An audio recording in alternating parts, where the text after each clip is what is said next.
Wow. Bagamba abazira bewe bogerako mu byafaayo. Nebeera musanyufu nti oba osanga obadde mu biseera bya laavu empula. Bw'olijja myaka egirijja maaso nga ensima zo gyabulira.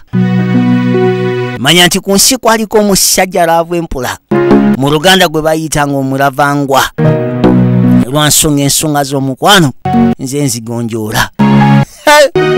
Kaakano agamba nti ssente za piruzi nakyala yazigulamu enkoko ye n'agyegwera. Byali bitya? Kalira munnange mutabani nze nziguse.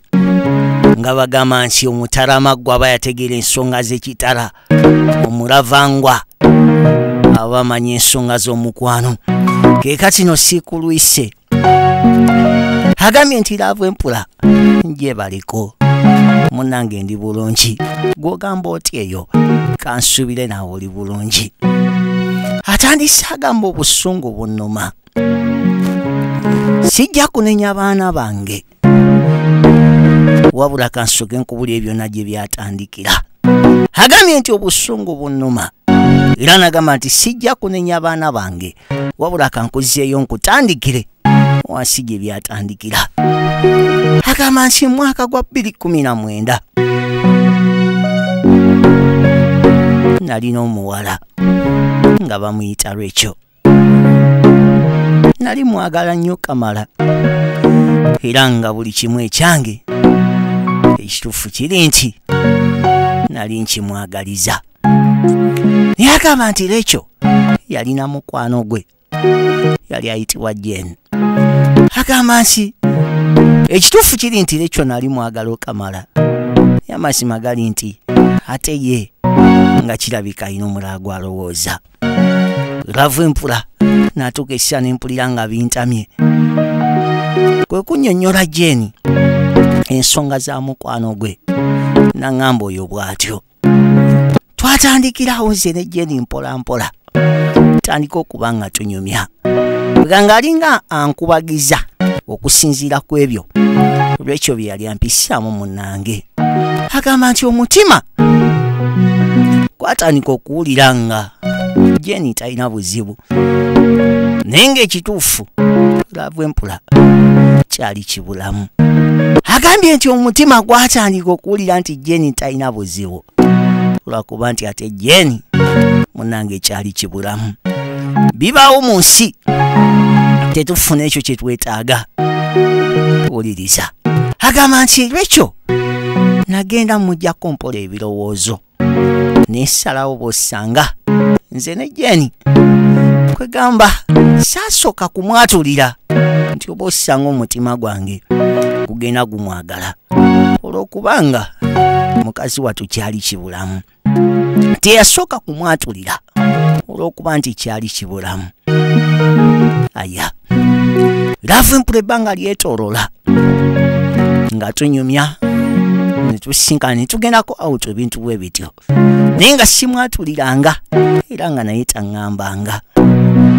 Natuuka essira neŋŋamba owaaye oba mugambe amanya mpitiibwa Ssaalongo Saamu Kayondo era nga mpangalira wano bwayiise. Agamba nti nasalawo mubuuze ku byewaabwe. Agenda okumbuulira laavu empula ng'ekituufu ewaabwe akasente tebakwatagana. Mukazi wattu Jane ewaabwe akasente baali tebakwatagana. Agamba nti ebyo saabifaako kuba nakimanya nti nze naye tetulina lugendo. Twakwate kwe ntuyingira mu lockdown nga munnange bwe tutyo omutima gwali gwafaamu olw'okuba nti nali ntegedde nti bo Jane ewaabwe ate akasente teri. Naye lumu laavu empula nga bw'omanya embeera ya COVID nakwate kubona ekikubira essimu era bwe namukubira akasimu teyalonzalonza najja ndabeko wabula bwe yajja okundaba naye kirabika ali akimanyi ekimuleese. Laavu empula nagula ekyemisana ne tukirya era bwe twamaliza okulya emmere yaffe ekitanda saagula kya bwerere nakyo kirina omulimu mu nnyumba. Nga bamaze okulya emmere agambye ekitanda teyagula kya bwerere kirina omulimu. Laavu empula bwe ntyo nga neggwera muntu munnange tekyali kibi. Katonda wange agambye nti bwe bamaliriza byonna yakwasa ekkubo n'akuba obugoma obwawa n'obwawa era buli kimu kyatambula malidaadi sana. Tekyali kibi bw'atugambye, ekintu tekyali kibi. Wuliriza laavu empula akasente kaali kakwegoba naye nalinamu akasente kange mu nnyumba kwe kwata emitwalo 2.5 nengimuwa ne mugamba omutwalo gugulemu obupiruzi. Lodi yakimanya nti obwosanga biyinza obutagenda bulungi n'amugamba nyamba omutwalo wakiri ogugulemu bupiruzi kuba yakimanya yandibanga ensonga emikolo yali agikoledde munda. Munnange agamba nsi laavu empula bwe tutyo twaddamu ne twogera nkyaweza ebbanga lya wiikisi nga 3 nga tekiddanga ne mukubira nga njagala kikomewo munnange ate nziremu ndabe wajja ekigwera. Laavu empula omwana yaŋŋamba amala kulaba periods ze munnange nga wayise ebbanga eriweya ddala omwezi yankubira naŋŋamba Sam nga sirabye periods zange.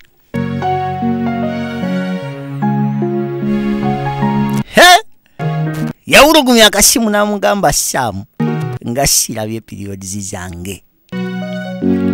Laavu empula omutima gwankuba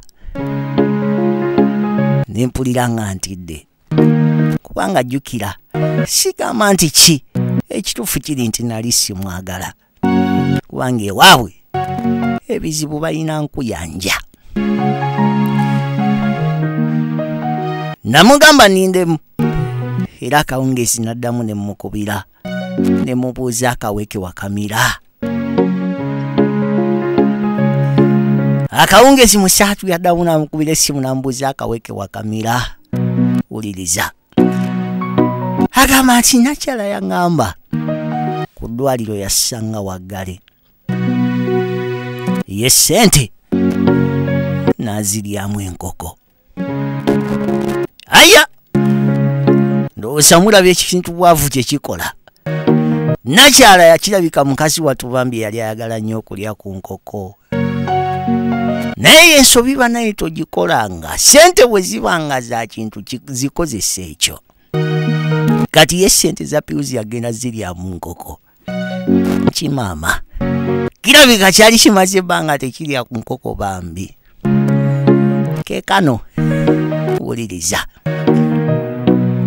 agamba nti laavu empula bw'amala okuŋŋamba ekigambo ekyo nawulira nga njagala mmugwa mu bulago, nawulira nga ntidde, nawulira nga sina kyakkola walla kimanya kyenjolekedde si kyangu. Laavu empula twalinda bwatyo yajja ne tugenda mu ddwaliro ne bamukebera ng'ali lubuto. Nawulira nga ensi entamye, nawulira nga seetegeera lwakuba ate Katonda yanyamba tebankaluubiriza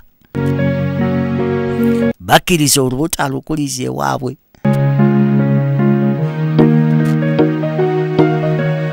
Bambi Musaatu agambye nti tebamukaluubiriza bakkiriza olubuto alukuliza ewaabwe. Era agamba nti laavu empula ebbanga lyetola nakyala n'azaala. Bambi bibaawo naye Omukama bw'aba yategeka. Agambye nti ebbanga lyetola nakyala n'azaala.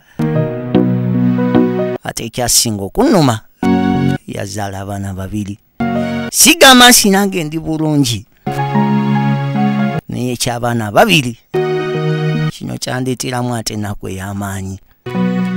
Laavu empula tewali kyakola munnange, mukazi ne mwetikka n'abato ne muleeta ewaka, era kati gyali afumba n'abaana ntoba nabo. Musaatu yafuuka Ssaalongo lwakuba nti nakyala ssente za piruzi yate yazigulamu enkoko. Kyovula abanaye bw'obeera n'abaana mufube okulaba nga mbatwalako mu bifo ebyo ebirungi, banuneko ice cream, bakole biki, ebintu nga bino biremenga bamalamu, kubanga ono singa teyali nkoko oba osanga teyandi bazadde, naye ate oba osanga yali ntuko, kuba entuko tebagirwanisa. Kyensobola okugamba musajja munnange, labirira abato munnange, bo tebalina musango, era singa teweegadanga tebandize. Kyensobola okugamba balabire tobafunako obusungu bwonna. Maama wadde yakola ekitaliyo mu biseera ebyo, naye musonyiwe. Bibaawo ffenna mwe tutambulira, abasinga bazaalwa nga nsobi ate ne bafuuka ensonga mu ggwanga. Tokyawa baana, tokyawa mukyala. Wow. Sanvige Laavu empula omulavangwa.